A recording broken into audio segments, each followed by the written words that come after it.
Et je déclare, c'est ma première déclaration. Au nom de Jésus, nous terminons la semaine royale demain. Mais après que nous aurons terminé la semaine royale, que ta vie ne reste plus jamais au même niveau. J'insiste encore, que ta vie ne reste plus jamais au même niveau. Tu dois monter, tu dois grandir, tu dois croître. Il faut que tu aies ce désir, cette soif de ne plus rester la même personne, de ne plus vivre les mêmes dimensions, de ne plus marcher dans les mêmes réalités. Il faut que tu grandisses. Et aujourd'hui, je vais vous donner une autre loi. C'est la loi de l'adversité.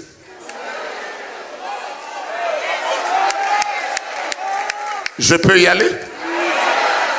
Dans le royaume de Dieu, quand on parle de royaume, n'oubliez pas que tous les royaumes ont un seul mot, la conquête.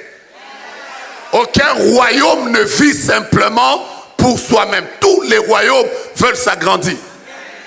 Tous les royaumes. Étudiez tous les royaumes du monde. Étudiez tous les royaumes, vous retrouverez cette même réalité, la conquête. Aucun royaume ne veut rester comme ça. Tous les royaumes veulent s'imposer. Tous les royaumes veulent conquérir les territoires. Et vous savez quoi?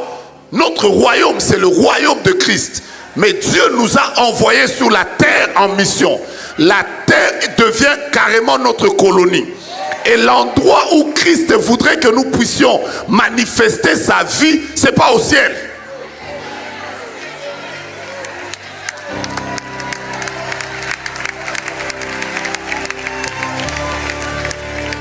Dis ça à ton voisin, dis ça à ton voisin, dis ça à ton voisin, dis voisin, tu es là. Vous savez, la seule vérité que l'apôtre Paul a expliquée, c'est que nous sommes en même temps assis avec Christ dans les lieux célestes. En même temps, nous sommes dans les lieux célestes, mais en même temps, sur la terre, nous devons maintenant prendre ce qui est de notre royaume et l'imposer. Voilà pourquoi je bénis ta famille, je bénis le lieu où tu étudies, je bénis ton travail. C'est ton amen qui n'est pas bien. Je suis en train de bénir tes frères et tes sœurs. Je n'étais pas entendu. Je bénis ton entreprise. Je bénis ce que tu fais. Parce qu'en sortant de la semaine royale, tu es en train de sortir avec ton amour pour Dieu, ta soif pour les choses de Dieu, avec ta croissance, avec ton caractère d'épouse. Et tu descends avec ça à l'université. Tu descends avec ça dans ton entreprise. Et tu imposes le royaume de Dieu. Est-ce que vous croyez à ça? Vous savez quoi? Nous sommes en train de prendre des royaumes. Nous sommes en train de prendre les nations. En fait, dans notre royaume, il y a aussi le principe de la conquête. Or, dans chacune des conquêtes, nous rencontrerons l'adversité. Jésus l'a expliqué par plusieurs textes. Il a dit par exemple, je vous ai envoyé comme des brebis au milieu des loups.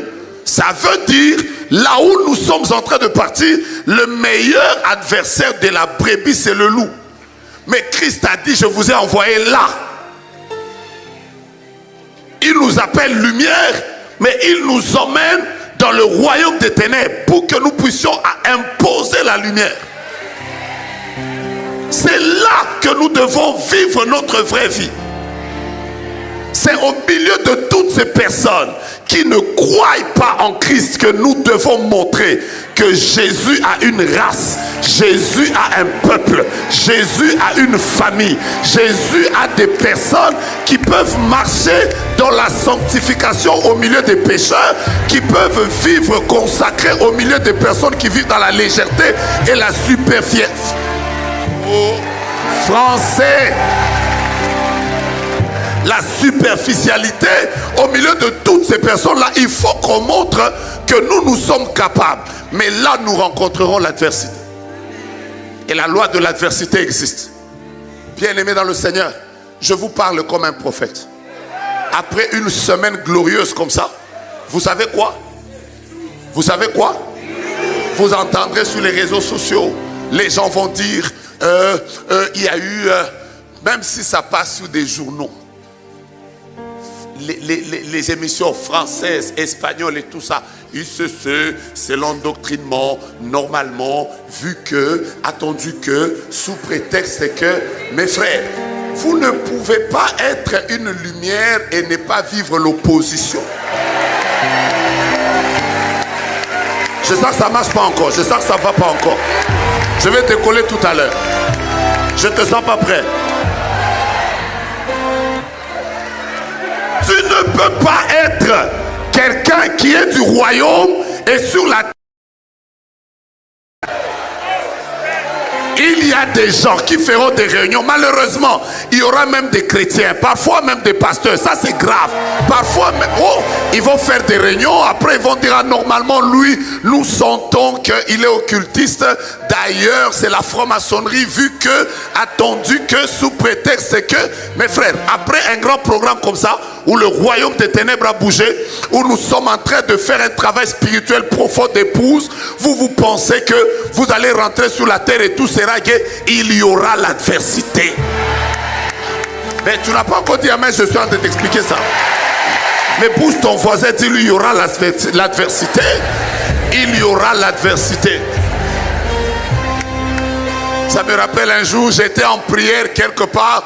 Après, j'étais en prière. Après, je vois seulement une émission passe sur TikTok. On me fait monter en miniature. Oh, mais c'était sérieux. Après, on me fait monter en miniature. Après, on dit une histoire bizarre.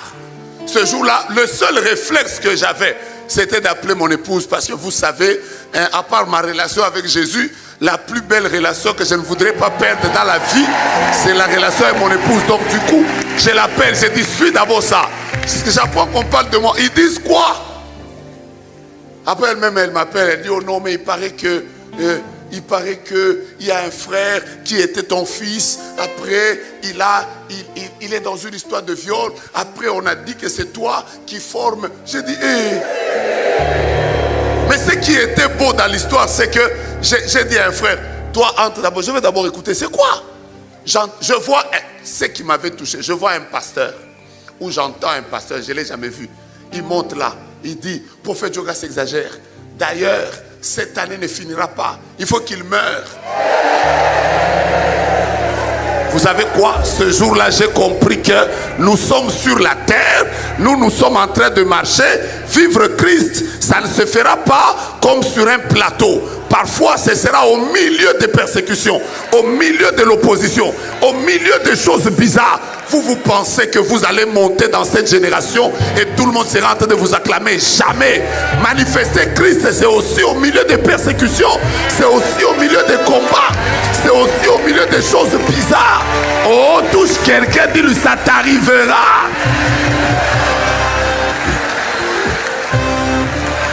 Apôtre, un jour, un jeune m'a dit, prophète, prie pour moi, je veux que Dieu me donne aussi la grâce qu'il y a sur ta vie.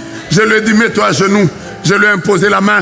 Je lui ai dit, mon frère, reçois la grâce qu'il y a sur ma vie. Il était en train de dire amen. Après, j'ai dit que Dieu te donne aussi mes persécutions, qu'il ajoute aussi mes combats, qu'il multiplie aussi. Alors là, il me regardait et disait, j'ai dit, voilà, vous pensez que vous allez manifester Christ seulement en prêchant à la chair?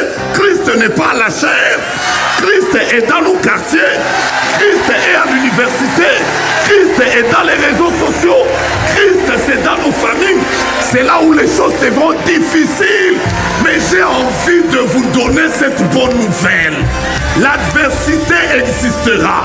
Mais Christ nous a déjà dit, dans notre royaume, le combat existera.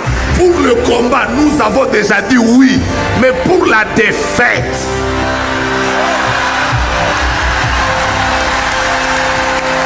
c'est ton amen qui ne me plaît pas.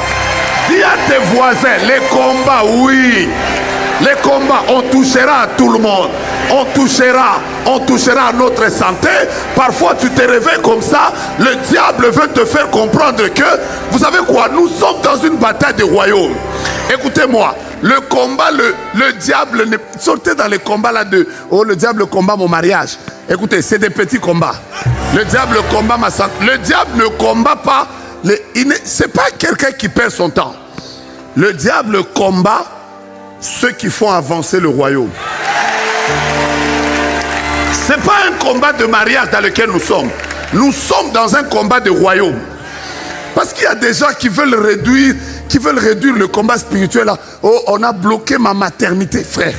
qu'est-ce que l'ennemi a à voir avec ta maternité? Le combat n'est pas au niveau des maternités, c'est au niveau des royaumes. Ça veut dire qu'il y a des gens, quand on voit un grand programme comme ça, suivi dans le monde entier, qui bénit beaucoup de vies, c'est que le royaume de Dieu est en train d'avancer avec ce programme. C'est le genre de choses que le diable combat. Quand on voit un ADG chrétien qui veut imposer Christ dans les institutions, le diable comprend que là, il veut faire avancer le royaume. Frère, le plus grand combat qu'on a avec le diable, c'est un combat de royaume. Quand le diable voit un couple qui veut faire avancer le royaume en couple, c'est là qu'il se lève. Nous sommes dans un combat de quoi? Mais je t'entends pas bien? Mais je t'entends pas bien? C'est comme ça qu'il y a des gens qui ne sont pas combattus. Ah oui, je vous dis la vérité, le diable n'a que faire avec des personnes qui ne font rien du tout. Ah oh. Toi tu fais quoi? Dans le royaume tu ne fais rien. Tu n'as pas grandi, tu n'es pas une épouse. Toi tu es seulement là à ta dimension d'enfant et tu vas voir le diable là perdre son temps à te combattre toi. Non, les gens qu'il combat, ce sont ceux qui portent Christ, qui ont l'image d'épouse, des personnes qui ont décidé de faire avancer le royaume. Ce sont ces personnes-là, le monde des ténèbres s'acharne, qui tombent malades, qui divorcent, qui n'aillent pas loin. Mais j'ai envie de vous dire, ils vous feront la guerre. Je le répète encore, ils vous feront la guerre. Mais c'est ton amen. Non, je ne t'entends pas. Ils te feront la guerre. D'ailleurs, pendant que je parle, si tu es victime d'un combat, de partout où tu es, dans l'annexe 1, 2, ou je ne sais pas à l'extérieur, reçois la victoire aujourd'hui. Tu es venu ici pour que les choses changent dans ta vie.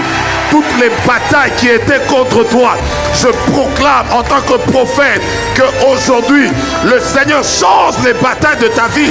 Et quand tu vas sortir de la semaine royale, ce sera pour célébrer la victoire. Si j'étais toi, mon amen devait être le meilleur des amen. La parole de Dieu déclare, le Seigneur a dit à mon Seigneur, assis-toi à ma droite jusqu'à ce que je fasse de tes ennemis